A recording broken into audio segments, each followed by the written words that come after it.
Rajad supremo Lalu Prasad Yadav के हनुमान कहे जाने वाले दरभंगा के बहादुरपुर से विधायक भोला यादव शुक्रवार को जन्म दिवस मनाया गया। हालांकि इसका जश्न कुछ अलग रूप में मना। भोला यादव ने अपने जन्मदिन को कोरोना योद्धाओं के नाम समर्पित करते हुए बहादुरपुर प्राथमिक स्वास्थ्य केंद्र में स्वास्थ्य कर्मियों के साथ मनाया। इसको लेकर स्वास्थ्य कर्मियों व अधिकारियों उत्साह का माहौल था। अस्पताल के अधिकारियों ने विधायक जी की इस पहल पर उनको सम्मानित किया तो विधायक भोला यादव ने भी कोरोना काल में पूरी निष्ठा के साथ लोगों की सेवा करने वाले कोरोना योद्धाओं को सम्मानित कर उनके प्रयासों की सराहना की। वहीं पत्रकारों से बात करते हुए एम्स और एयरपोर्ट आदि मुद्दों पर सरकार को जमकर घेरा।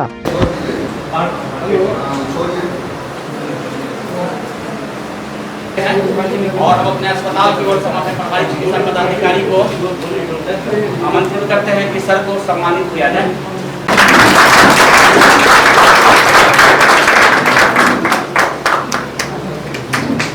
अभी कोरोना में सर आए हैं, हम लोगों को जितने भी स्वास्थ्य कर्मचारी हैं उनको सर ये अपनी ओर से सम्मानित करेंगे कोरोना योद्धा के तौर पर जो आप लोगों ने काम किया है। और हम लोग सर को क्या दे सकते हैं सर, हम लोग की तरफ से पास है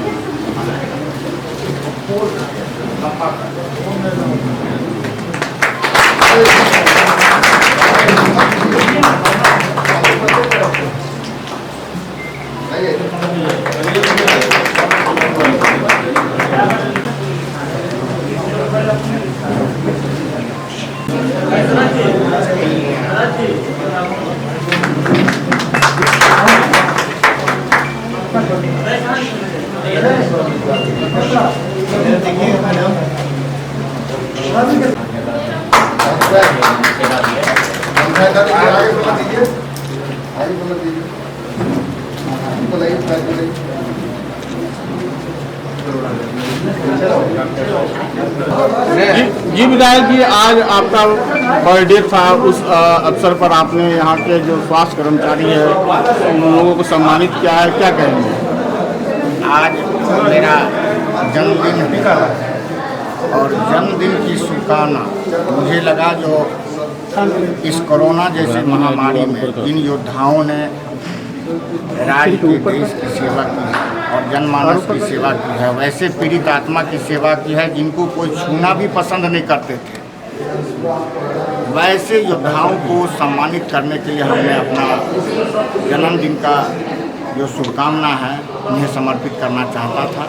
और इसी उद्देश्य से अपने क्षेत्र के अंतर्गत जो हमारा बहादुरपुर सामुदायिक स्वास्थ्य केंद्र है उसके जितने भी कर्मी हैं, चाहे वो चिकित्सक हों, चाहे वो नर्स बहनें हों, यहाँ पर जितने भी हमारे सफाई कर्मी हों, उसके आशा दीदी हों, साथ ही साथ जितने भी इस कार्य में लगे हुए स्वास्थ्य कर्मी हैं, उन सब को सम्मानित करने का काम हमने किया है।